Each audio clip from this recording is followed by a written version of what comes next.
మిగిలిందని నా అభిప్రాయం. శాంతి ఒప్పందం కుదిరే అవకాశాలే స్పష్టంగా ఎక్కువగా కనిపిస్తూ ఉన్నాయి మీ విశ్లేషణను బట్టి. ఇక శాంతి ఒప్పందం కుదిరితే ఎవరి టర్మ్స్ అండ్ కండిషన్స్ మీద కుదిరే అవకాశం ఉంది? అమెరికా టర్మ్స్ అండ్ కండిషన్సా లేకపోతే రష్యా టర్మ్స్ అండ్ కండిషన్సా? ఎందుకు? దానికి కారణాలు ఏంటి? ఎస్ అండి, ఇప్పుడు శాంతి ఒప్పందం కుదరబోతుంది. శాంతి ఒప్పందం కుదరడానికి ఎవరో ఒకళ్ళు కండిషన్స్, శత్రు దేశాలు రెండు యుద్ధం చేసుకుంటుంటే ఈ పక్షం కొన్ని కండిషన్స్ పెడితే ఈ పక్షం కొన్ని కండిషన్స్ పెడుతుంది. ఈ కండిషన్స్ ఎవరు కండిషన్స్ ఎక్కువ ఉన్నాయంటే ఎవరు యుద్ధంలో గెలుస్తారో, గెలవబోతున్నారో లేదా గెలిచారో వాళ్ళకి టర్మ్స్ అండ్ కండిషన్స్ ఉంటాయి. ఇక్కడ విచిత్రంగా ఇక్కడ నేనేం చెప్తున్నానంటే రష్యా విన్నింగ్ సైడ్ ఉంది, Russia one the war, Russia విజయం సాధించింది, ఉక్రెయిన్ ఓడిపోయింది, ఉక్రెయిన్ వెనకాల ఉన్న దేశాలు ఓడిపోయినాయి. ఇప్పుడు అందుకనే మీకు అలస్కా నుంచి చూస్తుంటే ఎవరి టర్మ్స్ అండ్ కండిషన్స్, ఉక్రెయిన్ అంటే అమెరికావా, నాటో దేశాలవా, ఇటువైపు రష్యావా అంటే కండిషన్ చూడండి. రష్యా అధ్యక్షుడు వ్లాడిమిర్ పుతిన్ కొన్ని కండిషన్స్ పెట్టారు. అవేంటి? ఉక్రెయిన్ 6 లక్షల చదరపు కిలోమీటర్ల ఉక్రెయిన్ భూభాగంలో ఇప్పటివరకు నేను ఆక్యుపై చేసుకున్న డోన్బాస్ రీజన్ 53,000 చదరపు కిలోమీటర్ల ప్రాంతంలో ఉన్న డోన్బాస్ అంటే ఇక్కడ లుహాన్స్కు, డొనెట్స్కు అనే ప్రాంతాలు ఉంటాయి. ఈ ప్రాంతాలని రష్యాకి వదిలేయాలి, మేము ఆక్యుపై చేసుకున్నాం కాబట్టి దీన్ని ఇచ్చే ప్రసక్తి లేదు, ల్యాండ్ స్వాపింగ్ జరిగిపోవాలి అని ఆయన కండిషన్స్ పెట్టారండి. First condition. నెంబర్ 2 కండిషన్ ఏం పెట్టారు? 2014లో నేను ఆక్యుపై చేసుకున్న ఈ క్రిమియా పెనిన్సులా ఈ బ్లాక్ సీలో ఉంటుందండి, sea of Azov black sea దగ్గర ఉంటుంది, దీన్ని నేను వెనక్కిచ్చే ప్రసక్తి లేదు అని ఆయన చెప్పారు. ఆ 2వ కండిషన్ పెట్టారు. ఇక 3వ కండిషన్స్ ఏంటంటే ఈ ఉక్రెయిన్ ఎప్పుడూ నాటోలో జాయిన్ అవ్వకూడదు, ఉక్రెయిన్ అలాగే ఉండాలి, దానికోసం యుద్ధం జరిగింది. ఉక్రెయిన్ నాటో అప్లై చేసినప్పుడే ఈ యుద్ధం మొదలైంది. ఆ కండిషన్ మీదే పుతిన్ వెంటనే 2002లో ఫిబ్రవరిలో అటాక్ చేశాడు. ఉక్రెయిన్ నాటోలో జాయిన్ చేస్తే కుదరదు, నా రష్యా భద్రత ముప్పు, ఇప్పుడు ఉక్రెయిన్ నాటోలో జాయిన్ అవ్వకూడదు అనే కండిషన్స్ 3వ కండిషన్ పెట్టాడు. ఇక 4వ కండిషన్ ఏంటంటే ఇక ఆల్మోస్ట్ జెలెన్స్కీ అక్కడ ఎలక్షన్ పెట్టాలి, ఈ ఎలక్షన్ పెట్టాలి, జెలెన్స్కీ ఎలక్షన్ లేకుండా అక్కడ నియంతగా కొనసాగడానికి లేదనే కండిషన్ ఒకటి ఉంది, అది కూడా అక్కడ 4వ కండిషన్ ఉందండి. 5వ కండిషన్ ఏంటంటే నాటో దేశాలు ఈ యుక్రెయిన్ రక్షణకి నేను భరోసా ఇస్తా, కానీ నాటో దేశాలు ఎవరు కాపలా కాయాలనేది నేను నిర్ధారిస్తా అంటూ పుతిన్ కండిషన్ పెట్టాడు. చూసుకోండి ఎంత కండిషన్స్ పెట్టాడో. ఈ కండిషన్స్ ఇప్పుడు ఈ ఉక్రెయిన్ కండిషన్స్ ఏంటి? ఉక్రెయిన్ తరపున మాట్లాడే అమెరికా కండిషన్స్ ఏంటంటే ఉక్రెయిన్ అధ్యక్షుడికి నేను జెలెన్స్కీకి పుతిన్ డైరెక్ట్గా చెప్పేయడం జరిగిందనమాట. మీడియా సమావేశంలో కూడా చెప్పేశారు. అదేంటి?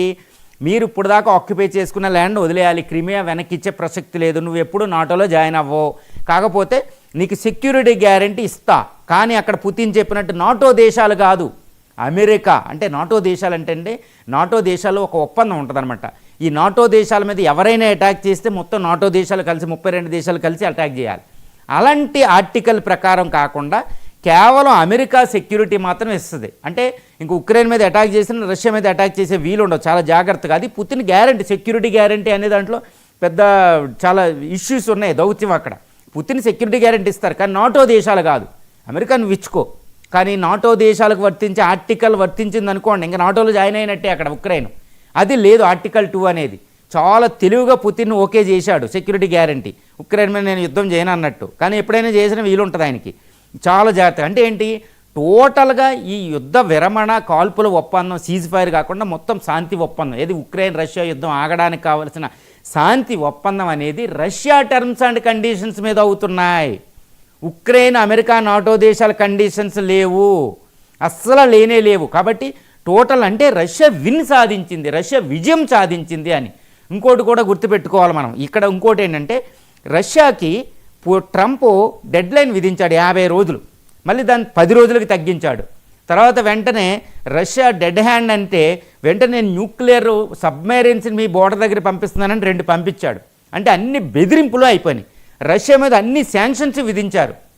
రష్యా మిత్రురాలు రష్యా నుంచి దిగుమతి చేసుకున్న ఆయిల్ దిగుమతి చేసుకునే ఇటు ఇండియాని చైనాని కూడా బెదిరించారు ఆయన. రష్యాని ఐసోలేట్ చేశాడు ఆయన.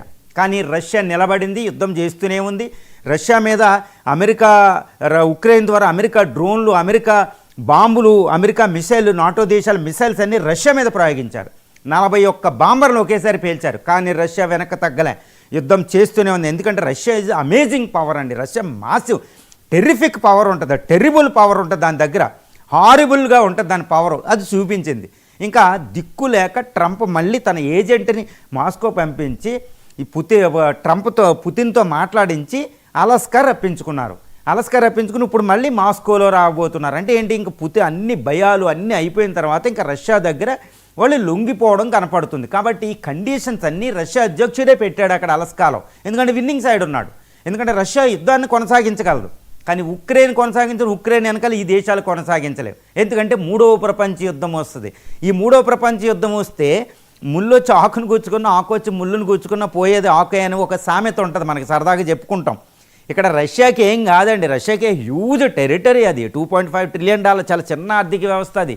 అందులో యూరోపియన్ కంట్రీసు, అటు అమెరికా ప్రపంచంలో పవర్ఫుల్. యూరోపు, నార్త్ అమెరికా కలితే 50% జీడిపి ఉంటుందండి ప్రపంచంలో. వాళ్ళే పోతారు, వాళ్ళ ఆర్థిక వ్యవస్థే పోతుంది. దీనికి ఏమైనా న్యూక్లియర్ వెపన్స్ ఇస్తే, వాళ్ళు వేస్తే రష్యా పోయేది లేదు. హ్యూజ్ టెరిటరీ అది. కాబట్టి రష్యాతో యుద్ధం చేయడం వల్ల వాళ్ళే నష్టపోతున్నారు. వెస్టర్న్ కంట్రీస్ హవా తగ్గిపోయింది.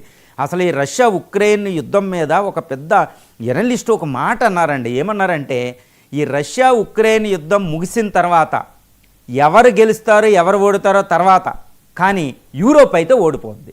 యూరోప్ ప్రాబల్యం ప్రపంచంలో తగ్గిపోతుంది అని. చూడండి, ఈరోజు యూరోపియన్ కంట్రీలు 30 యూరోపియన్ యూనియన్ కంట్రీలు అండి, 27 మెంబర్స్ గ్రూపు ఈరోజు వైట్ హౌస్లో ట్రంప్ పాదాల దగ్గర కూర్చున్నారు, ఒక జెల్నిస్కీ వెనకాల. Where is the power of the Europe? అది మన జయశంకర్ గారు అంటారు. మీరు ఒకప్పుడు జయశంకర్ గారు చాలా సూటిగా చెప్తారండి ఒక విషయంలో, ఆయిల్ విషయంలో మీరు ఎందుకు ఇంపోర్ట్ చేసుకుంటారు, రష్యాకి ఎందుకు సపోర్ట్ చేస్తున్నావు, నువ్వు మానే అని జయశంకర్ గారిని అడిగితే, ఇదే జయశంకర్ గారు బెర్లిన్లో యూరోప్ ఒక క్యాపిటల్లో నిలబడి ఒక మాట అంటారనమాట. అది ఈరోజు నిజమైంది. ఆయన ఏమన్నారంటే, మొదటి ప్రపంచ యుద్ధం అంటే యూరోప్లో జరిగిన యుద్ధం ప్రపంచ యుద్ధమైంది. రెండో ప్రపంచ యుద్ధం యూరోప్లో మీరు కొట్టుకుంటే ప్రపంచ యుద్ధమైంది. No more Europe problem is the world's problem. యూరోప్లో మీకు ప్రాబ్లం వస్తే మేము పట్టించుకోవాల్సిన అవసరం మాకు లేదు, మా ప్రాబ్లమ్స్ మాకు ఉంటాయి, మా శక్తులు మాకు ఉంటాయి, పోండి అన్నారు. ఈరోజు రష్యా ఉక్రెయిన్ యుద్ధంలో ఎవరు గెలిచారని పక్కన పెడితే, పోయింది ఎవరండి? యూరోప్ ఓడిపోయింది. యూరోప్ బలహీనం అయిపోయింది. ట్రంప్ అనే ఒక అమెరికా దగ్గర సాగిలిబడి కూర్చున్నారు. ఈరోజు యూరో కరెన్సీ 27 దేశాలు కూటమి ఈరోజు చూసారా. అంటే యూరోప్ నాశనం అయిపోయింది, ఇంకా నాశనం అవుద్ది. కాబట్టి వాళ్ళు లొంగుతున్నారు ఈరోజు. కాబట్టి రష్యా టర్మ్స్ అండ్ కండిషన్స్ ఈరోజు వాళ్ళు ఒప్పుకున్నారు. Russia is in winnowing side, ఇది క్లియర్ కట్గా తెలిసిపోతుంది ఈరోజు. అందుకని ట్రంప్ అక్కడ బిక్కముఖం వేసుకెళ్తే అలస్కాలో పుతిన్ను చాలా నవ్వుతూ వెనక్కి వచ్చారండి. ఒక అద్భుతమైన డిప్లొమసీ అనమాట రష్యన్ సైడ్. ఎందుకంటే విన్నింగ్ సైడ్ ఉంది, దాంతో యుద్ధం చేయలేరు, అది కొనసాగించగలదు. ఉక్రెయిన్ వెనకాల దేశాలు కొనసాగించలేదు. కాబట్టి శాంతి ఒప్పందం కుదిరింది. శాంతి ఒప్పందం రష్యా టర్మ్స్ అండ్ కండిషన్స్ మీద కుదిరింది. Russia got win. రష్యా అద్భుతమైన విజయ దరహాసంలో ఉంది ఈరోజు. ఎంజరావు గారు, శాంతి ఒప్పందం రష్యా కండిషన్స్